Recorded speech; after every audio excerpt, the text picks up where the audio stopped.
Hola chicos, en la clase de hoy me encomendaron resolverles las dos partes del examen, del primer examen parcial, ¿sí? Entonces, en la primera parte, examen 1A, nos estaban pidiendo considerar la ecuación la segunda derivada de x más coseno de x igual a 0. Era una ecuación de segundo orden, la teníamos que escribir como sistema. Después había que encontrar los puntos críticos y linealizar alrededor de cada uno de ellos. Bueno, primera es esa parte. Entonces, lo primero que había que hacer, bueno, como es una ecuación, acuérdense que es la versión 1A del parcial, y vamos a hacer el primer ejercicio. Cuando teníamos la ecuación es de segundo orden, pasarla a un sistema de ecuaciones, pues era asegurar x' era igual a y, y entonces, bajo esa consideración, la segunda derivada de x, o bien y', era igual, y sería i a menos coseno de x. Entonces, esa es la primera parte. Luego, para nosotros revisar los puntos críticos, era, bueno, si nosotros anulábamos x' igual a 0, entonces aquí evidentemente nuestra segunda entrada siempre va a ser 0. Pero cuando estamos hablando de la segunda ecuación, en donde tenemos y' igual a 0, pues ese ya no iba a ser tan sencillo, ¿no? Los puntos donde se anula, en este caso, bueno, donde se hace y' igual a 0, esto ocurría si solo si x era de la forma, como es la función coseno, es donde teníamos los múltiplos de pi medios. Entonces, puede ser pi medios más kpi, ¿no? Le íbamos aumentando. K tendría que ser K, está en los enteros. Y de aquí no había pierde. Dada la forma, bueno, esto es donde se anula x y donde se anula y. Entonces, en consecuencia, los puntos críticos iban a ser de la forma pi medios más kpi, 0, donde además hay que recalcar que K deben pertenecer a los enteros. Entonces, aquí están ya los puntos críticos. Evidentemente, pues vamos a tener dos casos. O sea, cuando K es impar o cuando K es par. Entonces, la matriz jacobiana,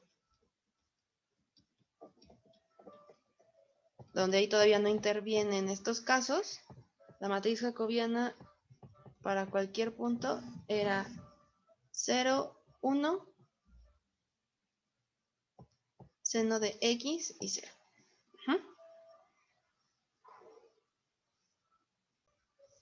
Entonces recuerden que teníamos dos casos a trabajar. O bien que K era par, o bien que K es impar. ¿Podían tomar algún valor en específico? Haciendo referencia a que estoy tomando un valor K que es par y un valor K que es impar. Entonces, y ya lo podían a lo mejor generalizar, ¿no? Por ejemplo, pero lo que sí podía haber tal cual es que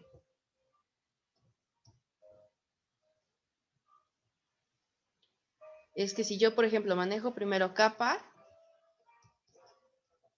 entonces, ¿cómo era la forma de este jacobiano cuando yo estoy trabajando ese tipo de punto crítico, ¿no? Lo que sí, a lo que tenían que aterrizar es que, bueno, si yo tomo esa forma para K par, la matriz jacobiana evaluada en ese punto crítico era esta: 0, 1, 1, 0, ¿sí? Cuando tomábamos, bueno, ahorita tocó el tema para K impar, pero cuando nosotros teníamos esta matriz, Entonces los valores propios, en este caso, sí nos iba a quedar como lambda 1,2 igual a más menos 1. Entonces aquí vamos a tener que, cerca de estos puntos críticos, teníamos soluciones que en tanto se acercan como se alejan. Entonces, estos puntos críticos representaban puntos silla, ¿no? Como nos piden obtener los, bueno, ya después en el ejercicio nos dice, encuentra solución explícita de cada sistema, esboza planos fase de los dos sistemas entonces, y luego era enunciar el teorema de Harman-Grove, ¿no? Teorema de linealización, y diga qué implica sobre el sistema original de este ejercicio. Entonces, bueno, el nodo silla, bueno, teníamos aquí que íbamos a tener nodo silla, los valores propios ya saben cómo se podían calcular, pero si, por ejemplo, yo llegué a un resultado donde para el primer punto crítico, para lambda igual a más 1, tenía este vector propio, y para el otro era 1 menos 1. De manera que la solución general ahí va a ser x barrita en t, una combinación lineal en donde entonces teníamos la primer constante al primer valor propio, 1, 1, más C2 por E a la menos T de 1 menos 1, por ejemplo, ¿sí? Para este punto crítico, para este tipo de puntos críticos, el retrato fase, bueno, yo partía de los ejes, ¿se acuerdan que era el eje X, el eje Y? Y supongan que este es como para el eje que está asociado al primer vector propio, y como el otro es, el uno es 1, 1 y el otro es 1 menos 1, entonces podría ser por acá. Y acuérdense, este sería el eje para el segundo vector propio en esa dirección, y solamente hay que ver pues cuándo para qué dirección estamos trabajando. Cuando estamos en la solución para el primer valor propio, el valor propio es positivo, entonces nos da cuenta que el origen, bueno, en ese sentido, el origen es repulsor y en el otro caso va a ser atractor. Y así yo ya podría decir cómo se van a formar mis puntos silla. Entonces me parece que aquí no debería haber mucho conflicto.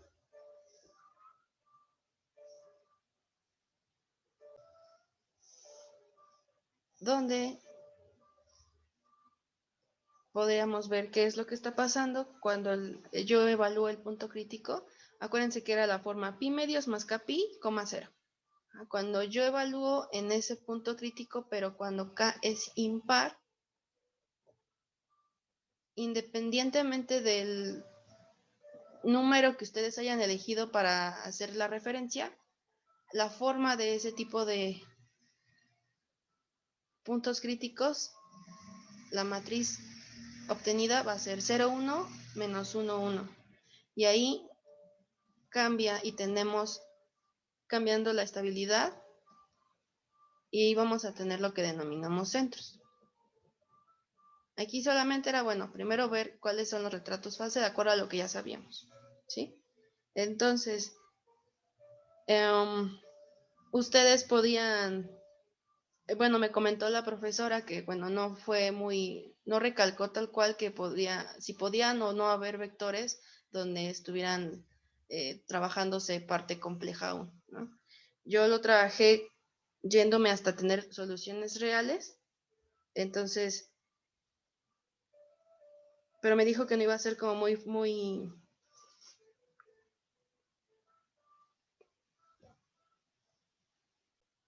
estricta con ello, ¿no? Por ejemplo, cuando yo estoy trabajando, tomo el primer valor propio, donde estoy trabajando a lo mejor el positivo. ¿Cómo me queda mi matriz A menos lambda I? Me queda menos I1, menos 1, menos I, de donde directamente podemos ver que el determinante de esa matriz es 0. Con lo cual tomo una fila, la que ustedes quisieran trabajar. Yo trabajé la primera.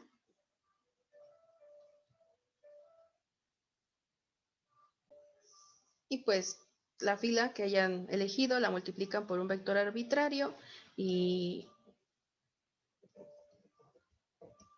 como elegí la primera, este sería mi resultado, de donde yo puedo tomar, si yo paso del otro lado, tendría B2 igual a I por B1, ¿no? Y puedo separar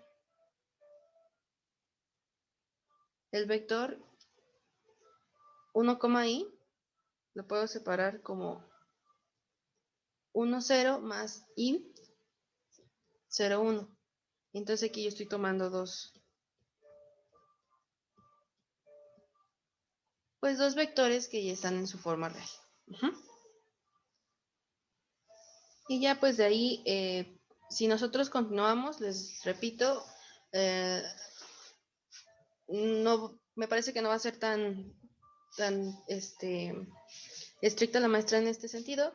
Yo me fui hasta obtener soluciones reales, entonces la voy a escribir rápidamente. Y esta era la forma en donde la solución general era igual a una combinación lineal. Aquí tengo las dos constantes, C1 y C2, y aquí estoy colocando los vectores respectivos.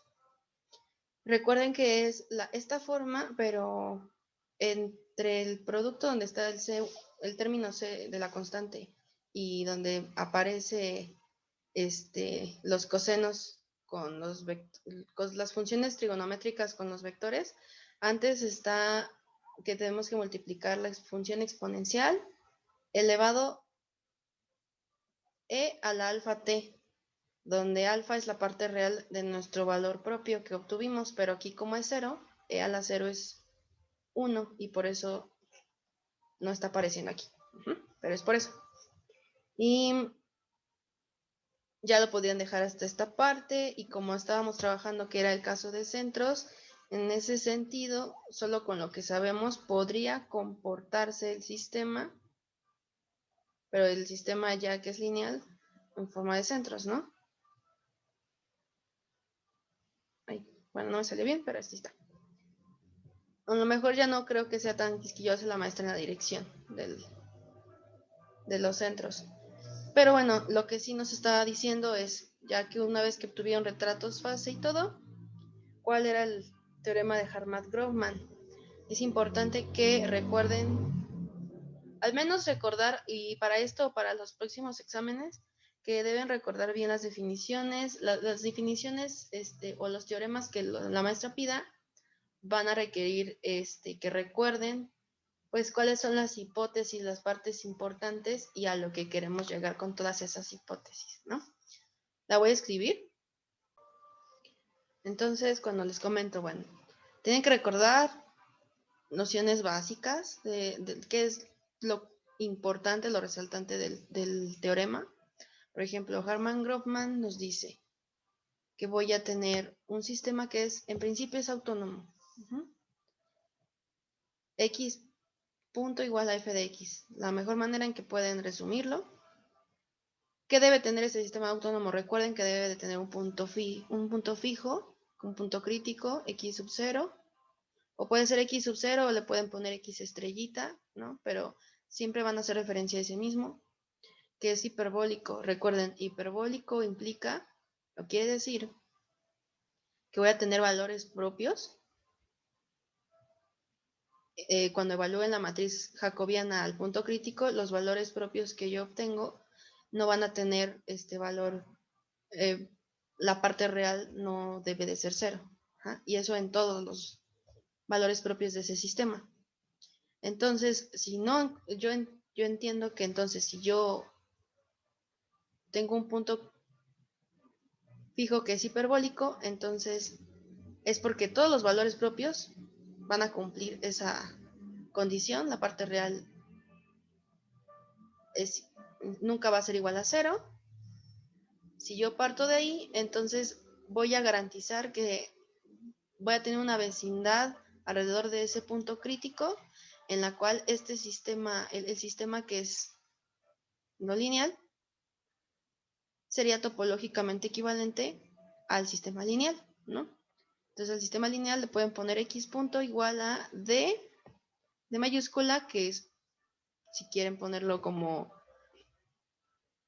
en vez de poner la j, que es la matriz jacobiana, ponen el operador d del sistema f evaluado en el punto crítico, ¿no?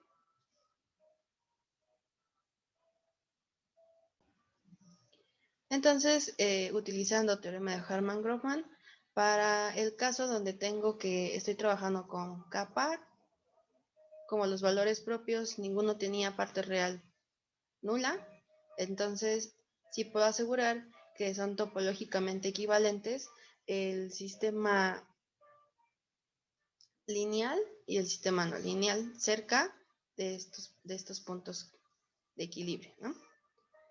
Para K impar, pues es lo contrario. Ahí sí no podemos asegurar que el sistema que es lineal cerca del punto, de los puntos de equilibrio, se comporte de la misma forma que el sistema no lineal. Y para el segundo ejercicio nos estaban pidiendo primero convertir a coordenadas polares. Entonces para ello, nada más es recordar, x es igual a r coseno de eta y y es igual a r seno. Pero bueno, si no, lo otro que podían hacer era decir que x al cuadrado más y al cuadrado, esa es una relación que sabemos, es igual a r al cuadrado. Entonces, cuando trabajamos en polares, podremos, a lo mejor si no nos acordamos de lo que acabo de decir, tenemos esta otra relación para utilizar al sistema que nos dieron, ¿no? Y aquí a lo mejor es donde aventaban muchas cuentitas, pero al final sí podíamos llegar a una solución.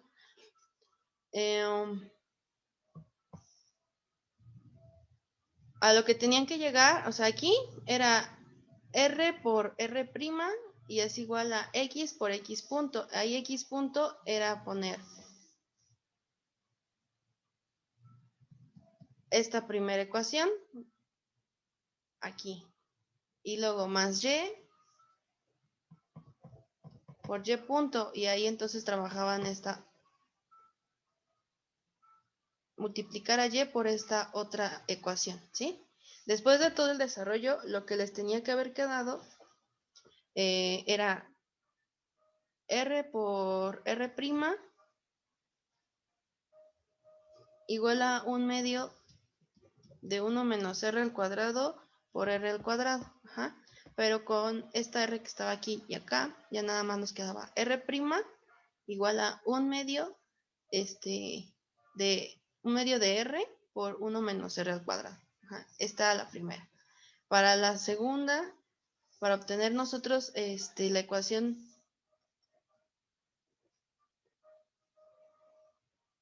para tetra', la relación que teníamos que trabajar era x por y' menos x' por y. Y eso dividirlo entre r al cuadrado. De igual forma, y' y x' se obtienen de las ecuaciones que nos dieron en el sistema. Ya después de todo el desarrollo, totalmente, casi todo se anulaba porque quedaba r al cuadrado entre r al cuadrado y era 1. Que como era un ángulo positivo, entonces sabíamos que las soluciones iban a ir en un sentido antihorario. Después, pues teníamos que ver qué es lo que estábamos obteniendo, ¿no? Como para teta prima ya sabemos que va a ser, esta es la dirección que va a tener nuestras soluciones, sabemos que va a ser sentido antihorario, pero habría que analizar cuando estamos en la ecuación para R', y ahí notamos que teníamos, o bien que notamos que R podía ser 0, es decir, me quedo en el origen,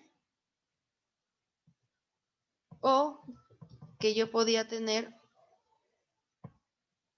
aquí podíamos referirnos a un círculo unitario. Y podíamos saber entonces, bueno, lo que seguía es, después de pasar a polares, esbozar el plano fase, luego dar el teorema de Poincaré-Bendixson y usarlo para demostrar que el sistema tenía un ciclo límite. Entonces, aquí teníamos que ver, bueno, cómo se comportan las soluciones. Si yo estoy entre el 0 y el 1, para los valores de R, directamente voy a tener, nos vamos a la ecuación para R', que como yo no me estoy pasando de 1, entonces el signo de R' va a ser positivo. Caso contrario, cuando yo estoy trabajando valores más grandes que 1, es decir, los que están afuera del círculo unitario, ahí cambia de dirección la ecuación. Entonces las soluciones se alejan del origen dentro del círculo unitario y por fuera del círculo unitario se están acercando al círculo unitario. Lo que nos lleva a que nuestro plano fase se esboce como, bueno, aquí me dijeron que es importante recalcar cuáles son los ejes, cómo realmente se comportan los ejes. Como es un sentido antihorario, las trayectorias se alejan del punto crítico de esta forma. E imaginen que esta es lo que no parece, pero es la circunferencia de radio 1. Por un lado se están acercando dentro del círculo unitario y por fuera, respetando la orientación en sentido antihorario, por el otro lado se están acercando, ¿no? Las trayectorias. Este podría ser nuestro plano fase. Y ya después ahí toca enunciar el teorema de Poincaré-Bendixson y utilizarlo. Y aquí en Poincaré-Bendixson, esta es una definición, a lo mejor es distinta a la que estuvimos viendo, pero creo que con las definiciones y conceptos, bueno, los conceptos que trabajamos, creo que ya queda un poquito más claro cómo se va dando este. O sea, yo parto de una función de R2 que va de R2 a R. Esta función va a ser de clase C1, continuamente diferenciable. Estoy enfatizando que voy a estar trabajando en un sistema plano. Es decir, funciona para sistemas de 2×2, el Poincaré-Bendixson. El sistema está definido como x' igual a f de x. Para este sistema, ¿qué va a ocurrir? Si yo tengo una semiórbita que es positiva, recuerden, una trayectoria va a tener dos sentidos, el positivo o el negativo, ¿no? Si tomo el positivo, estoy hablando de los tiempos futuros. Entonces, yo tengo una trayectoria y estoy revisando los tiempos a largo plazo, ¿no? Para cuando t tiende a infinito. De algún punto X, si esa trayectoria se encuentra para tiempos futuros, se encuentra acotada, ¿por quién? Aquí es lo que estoy comentando. Bueno, va a ser acotada, va a ir a algún lado y sabemos por definición de ser mi órbita positiva y del conjunto omega límite que va a dar a este tipo de ya saben, podemos decir aquí en este caso, a lo que vamos a referirnos es que omega es la trayectoria a la cual se están dirigiendo estas semiórbitas positivas, pero como este conjunto límite no contiene puntos críticos, entonces no le queda de otra más que ser un ciclo límite este conjunto omega. El límite omega va a ser nuestro ciclo límite teniendo estas hipótesis. Es lo importante, ver cómo se está formando con las hipótesis y cómo llegamos a nuestra conclusión. Eso es lo que la maestra me está indicando que ustedes comprendan bien. Y con ello, entonces podríamos ver qué es lo que ocurre qué nos puede apoyar para nosotros asegurar que hay un ciclo límite. Entonces, ¿cómo lo relaciono? Yo estoy partiendo de que voy a tener un cambio de signo en las dos regiones, entre el 0 y 1 y cuando R es mayor que 1, ¿no? Si yo tomo trayectorias cercanas al círculo unitario, es cuando me identifico que hay este cambio de signo. Entonces, por el teorema, o bien debería haber un punto de equilibrio o un ciclo límite, pero por el teorema estoy indicando que nuestras trayectorias se encuentran acotadas y que definitivamente un punto de equilibrio no debe de existir. Entonces no nos está quedando de otra que nos estamos acercando a un ciclo límite. ¿Y a cuál es? Es justo a nuestra órbita de radio 1.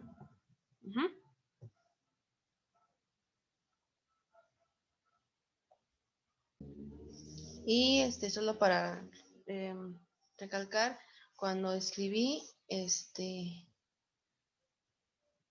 ciclo límite y las trayectorias, cómo se estaban comportando, anoté los ejes X, Y. Recuerden que lo pasamos a coordenadas polares solamente para facilitar cómo podría verse a fin de cuentas el sistema. Entonces, pero nosotros estamos trabajando en sistema de X, Y. Entonces, lo recomendable es pues que de todas maneras se va a comportar el sistema de la misma forma, solo polares lo utilizamos para ayudarnos en los cálculos y para saber rápidamente de qué es lo que estábamos teniendo en nuestro sistema. Ya para el examen de hoy, más bien de ayer, el 1B nos pedían definir qué era un sistema gradiente y después demostrar que el sistema que nos habían dado era un sistema gradiente y aparte encontrar el potencial. Para ver también al final si teníamos algún ciclo límite en el sistema. Entonces, pues hay que definir el sistema gradiente. Recuerden que era un sistema gradiente. Vamos a suponer que un sistema se puede escribir de la forma y vamos a tener x', este vector, es igual a menos, este signo es muy importante, y sería el gradiente de una función v. Esta función v debe ser una función escalar de valor único y continuamente diferenciable, ¿sí? V de x. Si podemos escribir nuestro sistema en esa forma, el sistema se llama gradiente y la función v se le llama función potencial. Para el problema que nos dieron, hay una condición bajo la cual si se cumple, entonces podríamos nosotros pensar que el sistema proviene de una función potencial. Nos dieron el sistema siguiente y el sistema que nos dieron era este, y básicamente voy a trabajar para que no estemos utilizando mucho x', y'. Si yo trabajo con f igual a la primera ecuación, x' y g igual a y', ¿cuál es la condición que se debe cumplir para que yo pueda pensar que el sistema proviene de una función potencial? Pues entonces yo, si derivo la función f respecto de y, tiene que ser igual a la parcial de g respecto de x. Si nos vamos a las ecuaciones, entonces la parcial de f, es decir, la primera ecuación respecto de y, me da 2y más coseno de x. Y si me voy a la segunda ecuación, hago su g, la derivo respecto de x, también me da 2y más coseno de x. Entonces puedo intentar buscar justo una función v que cumpla la definición del sistema gradiente. ¿Eso cómo lo encuentro? Pues bien, podrían ustedes haber dicho, bueno, yo sé que parte entonces de una función potencial y asegura que es sistema gradiente, entonces pues, si yo lo aseguro, entonces debo trabajar, bueno, la parcial de v respecto de x, le tengo que multiplicar por un menos. Eso lo igualo y ¿a quién sería?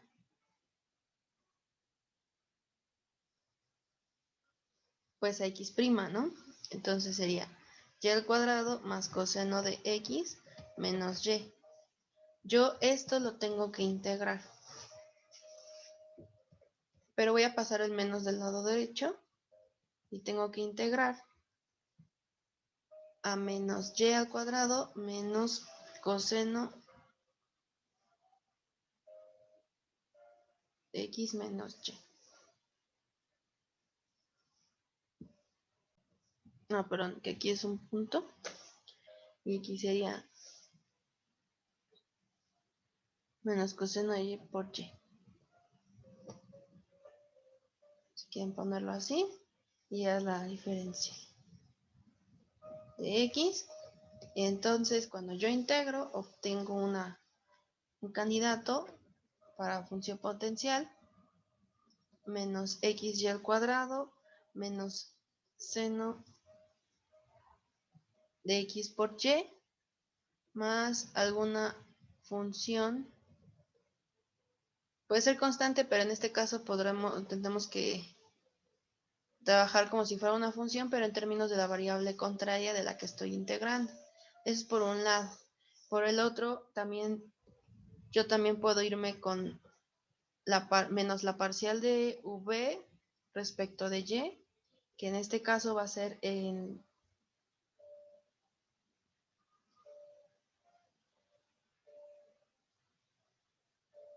para y', y ahí sería 2xy más seno de x. Y aquí también voy a hacer lo mismo, integro y paso el menos del otro lado.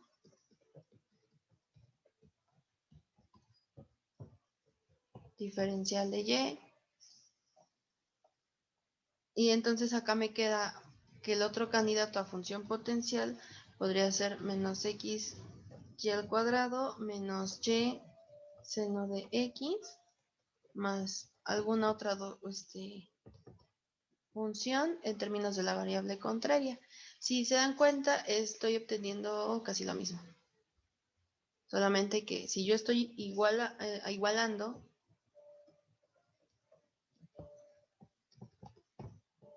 entonces h1y es igual a h2, y entonces estoy hablando de que igual voy a tener constantes, ¿no? Por tanto, la función potencial era menos xy al cuadrado menos y veces menos y por seno de x más una constante. Y como esta función potencial, al provenir de un gradiente, la función potencial v, por teorema que nosotros revisamos, no íbamos a encontrarnos con órbitas periódicas, ¿no? Entonces, no había ciclos límite para este sistema. Porque encontramos una función v tal que el sistema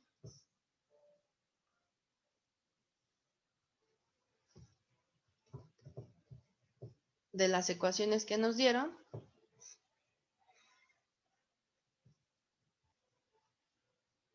el sistema es gradiente, se está cumpliendo la definición. No miré en orden, pero bueno, si estábamos con la ecuación 3, creo que esa no va a tener mucho conflicto, porque nos estaban dando en el ejercicio 3, nos dijeron, resuelva el sistema con condición inicial y esboza el plano fase. Entonces, solamente aquí voy a ser más rápida. El sistema era este. Como era un sistema que es triangular superior, los valores propios desde un principio eran el 1, el 2, un vector propio para el primer valor propio era 1, 0, el segundo podía ser, bueno, a lo mejor el segundo tiene un poquito más de chiste, pero podría ser, por ejemplo, bueno, aquí, para poder obtener el primer vector propio, y era igual a 0 y x podía ser libre. Entonces, por eso podía abiertamente poner 1,0, ¿no? Y para el segundo vector propio, yo iba a tener que, cuando yo trabajo el valor propio en el sistema, entonces el determinante de este sistema A menos lambda I también iba a dar 0. Tomaba una fila de mi sistema, de mi matriz, la multiplicaba por un vector arbitrario, y en ese caso yo me quedé con la ecuación menos x más 4y igual a 0, de la cual pues x es igual a 4y, y ahí sí, si y es igual a 1, entonces x es igual a 4, y por eso este es el vector propio. La solución general, entonces, iba a quedar como C1e a la t 1, 0 más C2e a la 2t 4, 1, que con la condición inicial x en 0 igual a 1, los valores de las constantes, la segunda constante era 1, la primera constante era menos 3, y por eso ya me quedaba el sistema con la solución particular menos 3e a la t 1, 0 más e a la 2t 4, 1. Y ya, si yo quería trabajar el retrato fase, que es el que me estaban pidiendo, el plano fase,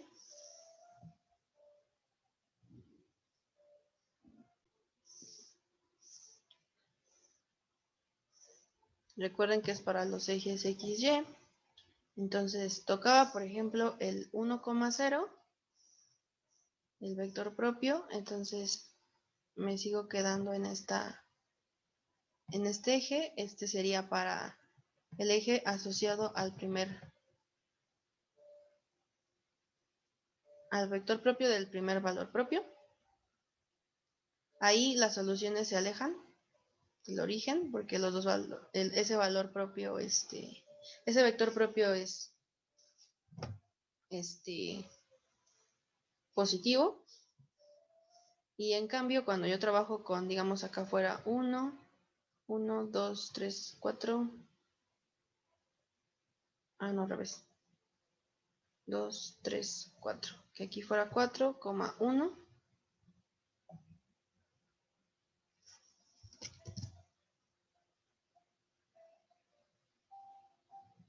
Bueno, debe ser así más o menos.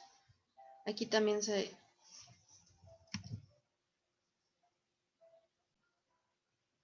aleja del origen. Recuerda que los valores propios son estrictamente positivos. Entonces se están alejando del origen las trayectorias. Y a lo mejor no se ve bien, pero tenemos nodos allí.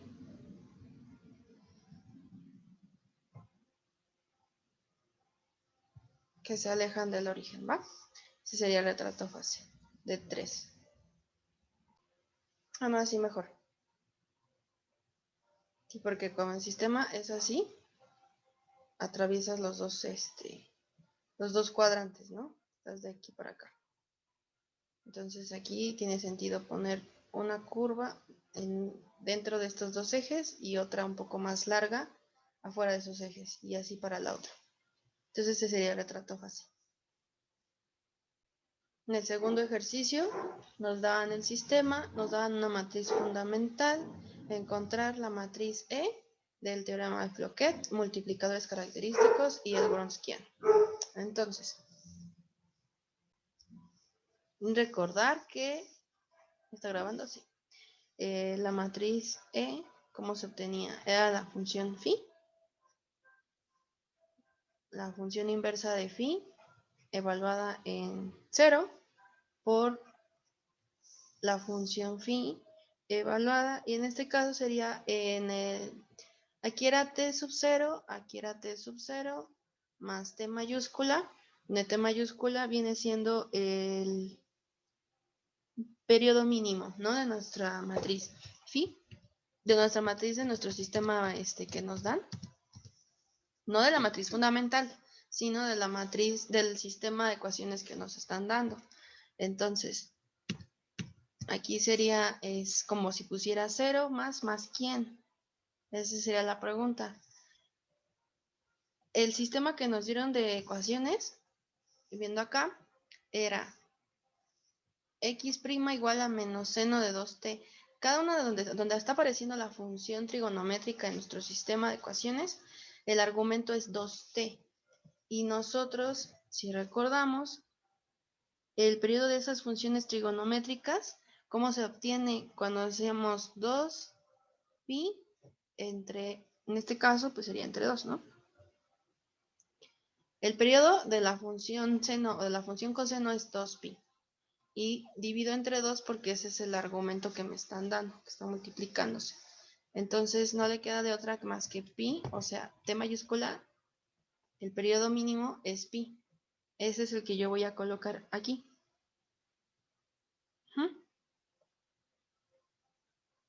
Entonces recuerden que es porque el argumento de las funciones trigonométricas en el sistema es 2t, por eso el periodo es pi. Entonces, vámonos por partes. Primero, ¿quién es phi en 0? Ahí se tenían que ir a la matriz fundamental que nos dieron. Y ahí era evaluando en 0, para el tiempo 0. La matriz era esta. Y la matriz inversa, ya incluyendo el determinante, es 1 entre el determinante de phi, entonces ahí es un medio, y sería 1, 1, 1 menos 1. Esta es phi inversa evaluada en 0. La función phi de pi, nos vamos otra vez a la matriz fundamental que nos dieron, y revisen bien, coseno de pi es menos 1. Seno de pi es 0. Entonces, y bueno, aquí tendremos e a la t, que en este caso es e a la pi. Entonces nos vamos a quedar por eso con phi en pi, que sería menos e a la pi, menos e a la pi, menos e a la menos pi, y acá sería solo e a la menos pi. ¿No? Con ello ya nosotros tendríamos quién es e. Phi inversa en 0 era esta matriz, y aquí nada más por conveniencia dejo el 1 medio afuera, y la cual voy a multiplicar por esta otra matriz, menos e así, e a la menos pi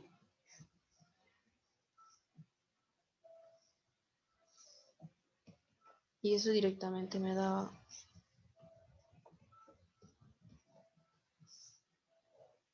para que lo hagan bien.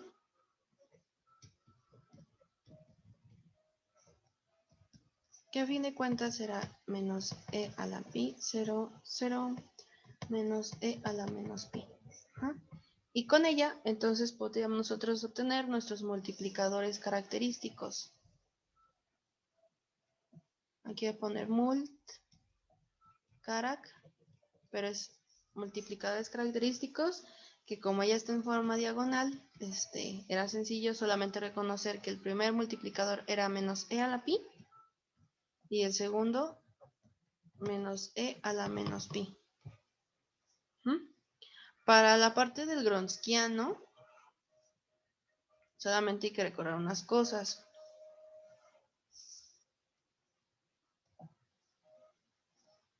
El Gronskiano lo vieron con la profesora que se trabajaba, bueno, el Gronskiano era igual a Gronskiano evaluado en t sub 0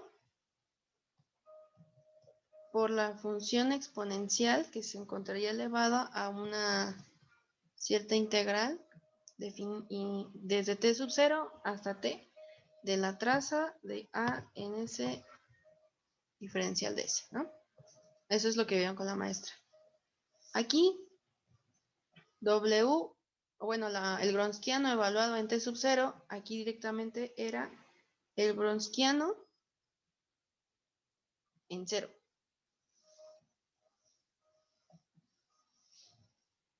El Gronskiano, pues, ¿de quién? De la matriz fundamental que nos dieron. Entonces, ahí cuando ustedes evalúen, primero evalúan en 0, para t igual a 0 la matriz fundamental, y luego calculan el determinante, entonces a ese les va a dar menos 2. Y por un resultado que vieron con la profesora, en vez de que ustedes calculen este desarrollo con esta integral, aquí vieron un trabajo con la profesora en donde lo único que hacían en vez de evaluar, era multiplicar todos los multiplicadores característicos. Que en este caso, pues como son solo dos multiplicadores característicos, voy a multiplicar mu1 por mu2. Y entonces mu1 por mu2 es igual a menos e a la pi por menos e a la menos pi, y eso no queda de otra más que sea 1. Entonces el Gronskiano en x es igual a menos 2 por más 1, y por eso es menos 2. Bueno, así se podía calcular de manera más rápida, por si ya no tenían tan poco tiempo en el parcial. Si les queda alguna duda de lo que resolví, pueden escribir con confianza en Classroom, como ustedes prefieran. Lo importante es que no se queden con dudas.